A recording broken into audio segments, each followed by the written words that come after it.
Olha só, estaremos falando sobre a anatomia do pecado. O que é o pecado? O pecado é qualquer ato, palavra, pensamento, motivos que não atinjam a perfeição do Criador. É qualquer violação contra a vontade de Deus. Não é só fazer o que está incorreto, mas também deixar de fazer o que podemos fazer. Tiago falou que aquele que sabe fazer o bem e não faz, comete pecado. É viver sem lei. É a vontade humana contra a vontade de Deus. É pecado. Existem alguns diversos tipos de pecado. Existe o pecado universal. A Bíblia diz que não há um justo sobre a face da terra. Não há quem faça o bem. Não há quem não peque. O pecado é inato. Todos são formados em iniquidade. Todos nós somos concebidos em pecado. No Salmo 51, versículo 5 fala isso.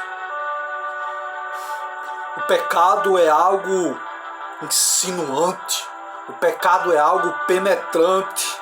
O homem é totalmente depravado. O pecado afeta todo o nosso ser.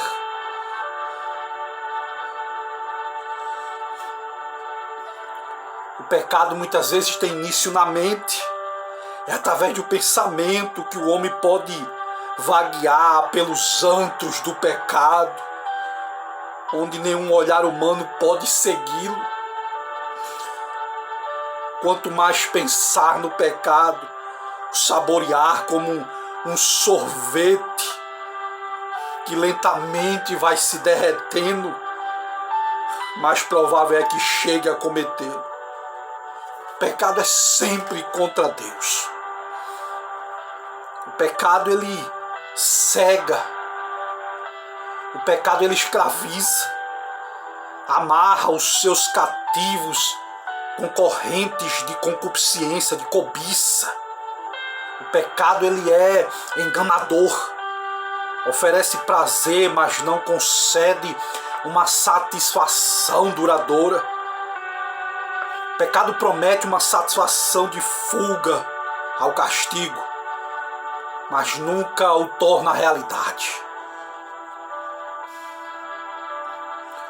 O pecado cega. Muitas vezes somos fáceis de detectar o pecado nos outros, mas não em si mesmo. Para nós, muitas vezes parece até bastante desculpável, mas nos outros se torna repulsivo. Achamos que temos desculpa se pudermos encontrar alguém pior do que nós. E muitas vezes conforta o nosso coração depravado. O pecado ele endurece. Quando cometemos um pecado pela primeira vez, a nossa consciência não nos dá tréguas. Mas quanto mais persistimos, mais emudeceremos. Por fim, chegamos a pecar com facilidade. E vai chegar um momento que não vai nos perturbar mais. O pecado transfere culpa. Quando Adão caiu, culpou a Deus, culpou a mulher que Deus deu a ele. Foi a mulher, Senhor, que o Senhor me deu por esposa. Eva culpou o diabo. A serpente me enganou, Senhor, e eu comi.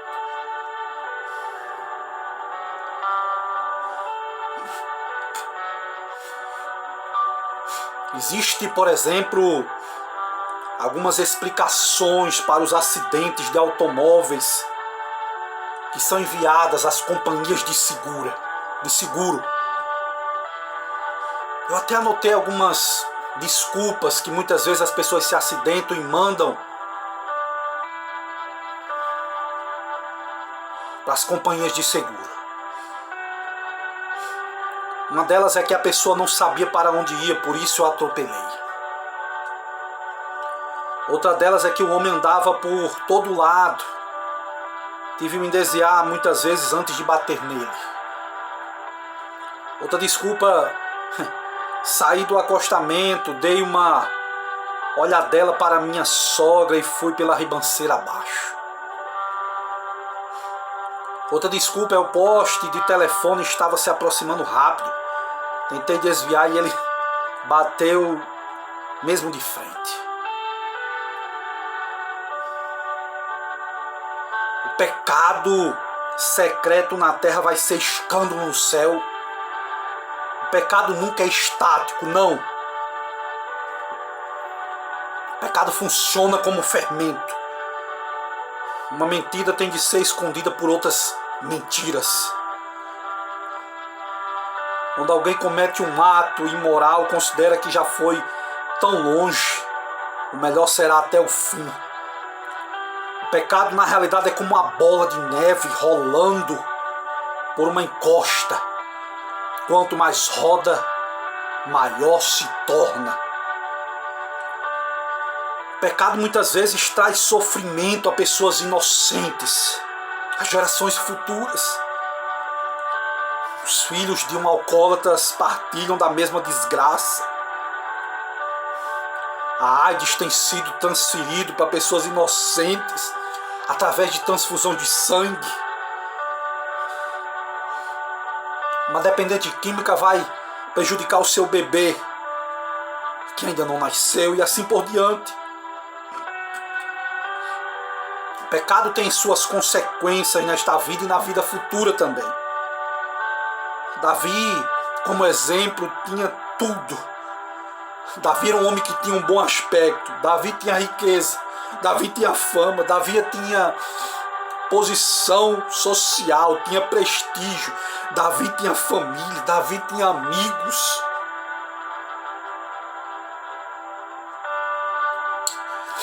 O mundo era de Davi naquela época. No entanto, ele permitiu-se um período de ociosidade,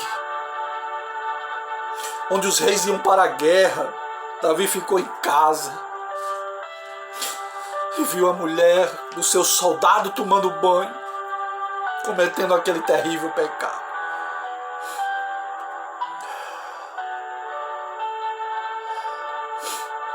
Davi seguiu o seu desejo insano.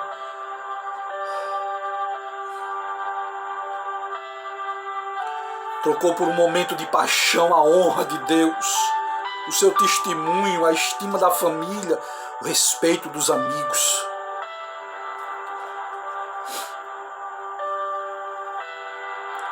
Como homem, como rei, como soldado, ele foi achado em falta.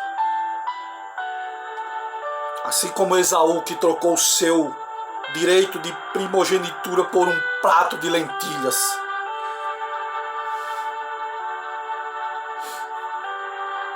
Davi, ele podia ver o pecado no outro homem, mas não podia enxergar em si próprio. Ao condenar o homem rico, e ao condenar-se a si mesmo, desmoronou, mudo, indefeso, quando o profeta Natan chegou com a parábola para ele. Mas finalmente Davi cedeu. As fontes do abismo foram libertadas. E a sua confissão, seu arrependimento jorraram perante Deus no Salmo de número 51.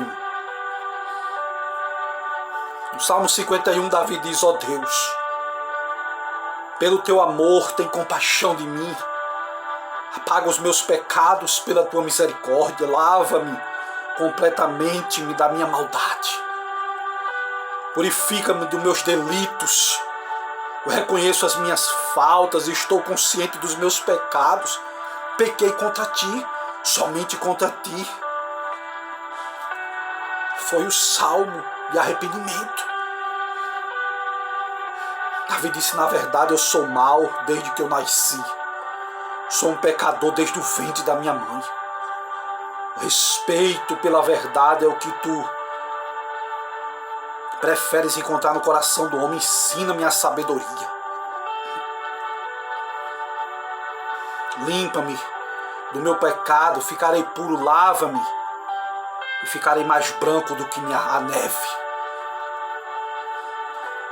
Foram as palavras do rei Davi. Existem alguns princípios da conduta cristã.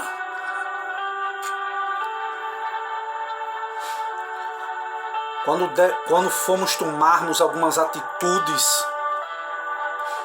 devemos perguntar para Deus se existe alguma glória nisso.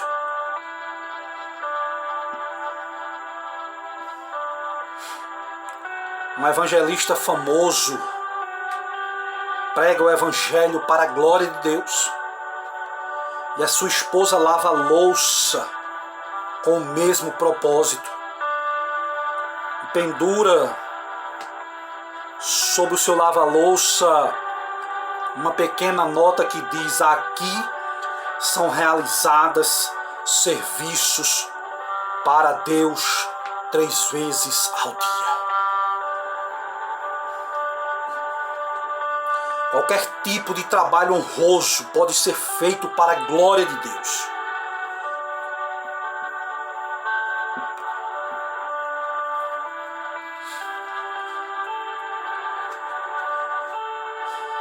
Quando formos tomarmos alguma atitude, devemos perguntar: será que isso não é do mundo?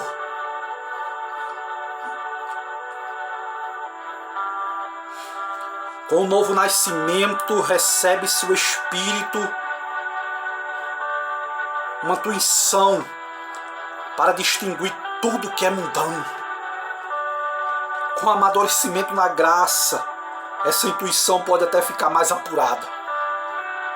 Um crente encontrou uma certa vez uma nova televisão. E quando o caminhão da entrega chegou, ele olhou pela janela. E no seu slogan estava escrito na lateral do veículo, daquele caminhão: traga o mundo para dentro da sua sala de estar. E foi o suficiente para aquele homem. E a televisão foi devolvida. É algo que pode se refletir. Quando formos tomarmos alguma atitude, poderíamos perguntar: o que Jesus faria no meu lugar? Há alguns anos, Charles Sheldon escreveu um livro intitulado Em Seus Passos, o que faria Jesus? No qual uma congregação cristã decidiu fazer uma aplicação prática deste teste na sua vida diária. E o resultado, sabe qual foi? A transformação completa naquela comunidade.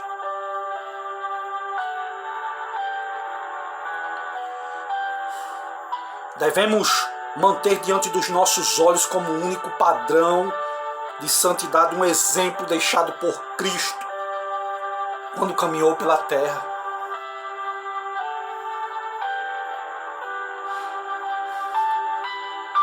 Quando Jesus voltar, eu gostaria de ser encontrado agindo dessa forma. Se Jesus voltasse agora, será que Jesus queria encontrar a gente vendo filmes que não são recomendados? Se Jesus voltasse agora, será que Jesus queria ver eu lendo literaturas obscenas? Será que se Jesus voltasse agora, me queria ver satisfazendo os apetites carnais?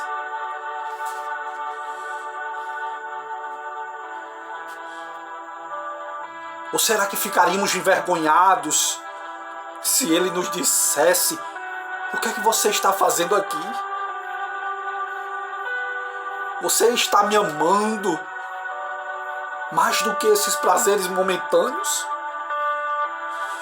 Senhor da glória. A qual da natureza nós estamos satisfazendo a velha natureza maligna, incurável, ou a nova natureza que é indescritível e boa?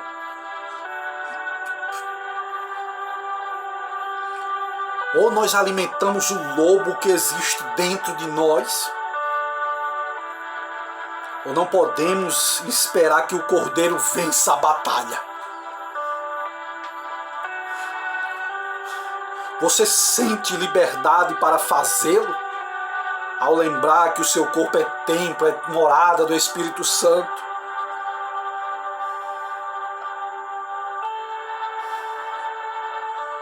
Enquanto fomos controlados por esta verdade, vamos resistir à impureza sexual, à glutonaria, à bebedeira.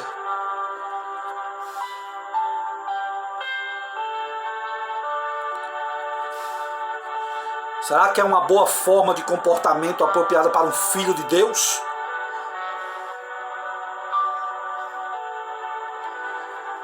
Conta-se uma história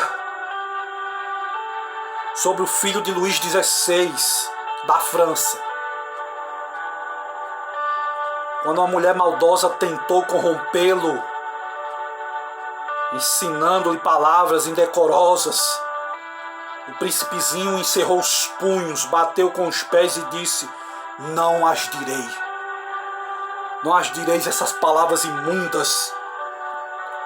Nasci para ser rei e não vou falar desta maneira.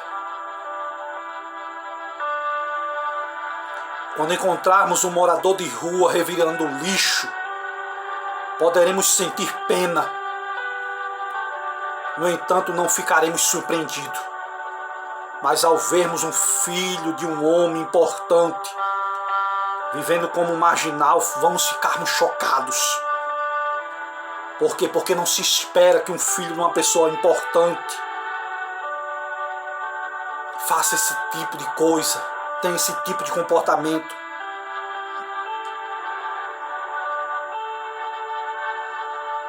O mundo deve esperar mais de nós. E a verdade é que ele deve ser atendido.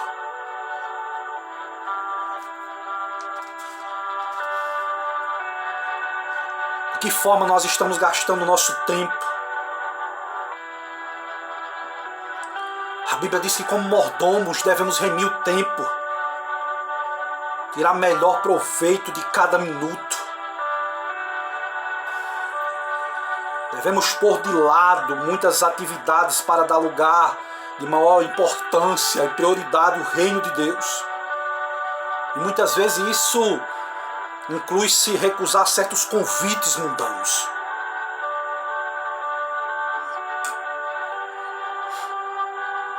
Que efeito terá a sua conduta em relação aos outros?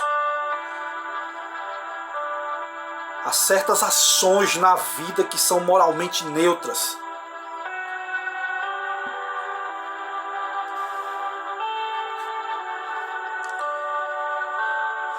A Bíblia diz: tomai o propósito de não pôr de por tropeço e escândalo ao vosso irmão. A Bíblia diz: se por causa da minha comida o teu irmão te entristece, já não andas segundo o amor fraternal. A Bíblia diz que não devemos destruir a obra de Deus por causa da comida. Paulo diz que todas as coisas me são lícitas, mas nem todas edificam.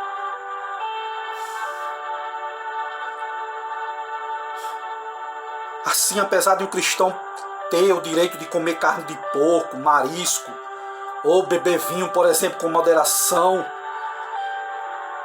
também tem o maior dever de renunciar a essa liberdade para não entristecer um irmão no Senhor. É bem conhecido que Charles Radley Spurgeon era um fumante e defendia esse hábito. Apesar deste homem ter sido uma das maiores dávidas de Deus à igreja. Conta-se que um dia ele viu um anúncio publicitário onde se lia: fumem o tabaco que Spurgeon fuma. Isso foi o bastante para Spurgeon deixar de fumar.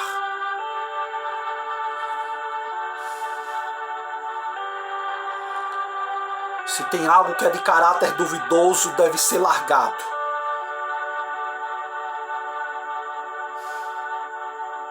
Algumas vezes, quando não se consegue distinguir bem se a roupa lavada está branca ou encardida, a regra é: se tiver dúvidas, é porque está suja.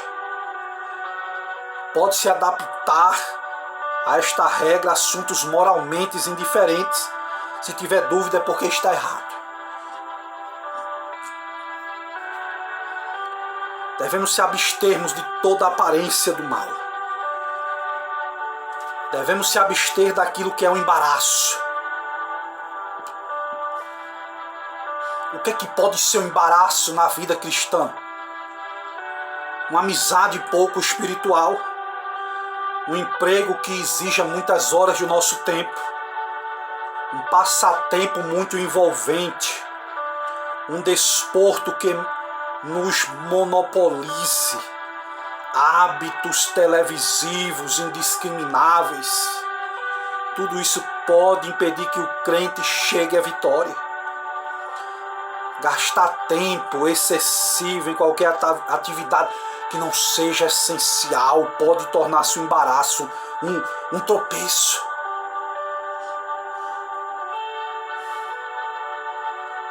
Algo que está nos escravizando.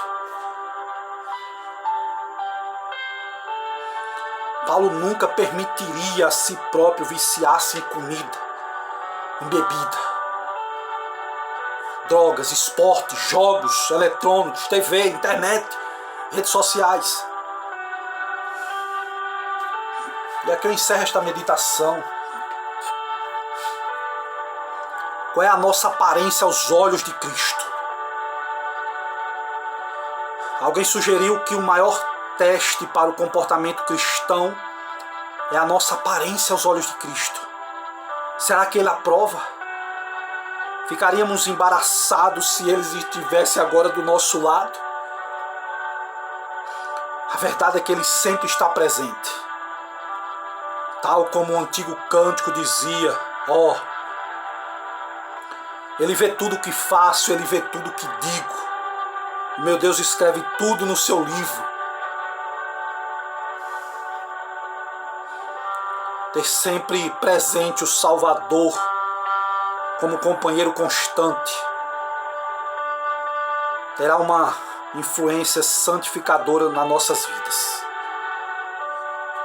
Que nós possamos guardar esta palavra e que o nome do Senhor venha a ser glorificado. Se você gostou, compartilha com outras pessoas e que Deus te abençoe em nome de Jesus. Amém.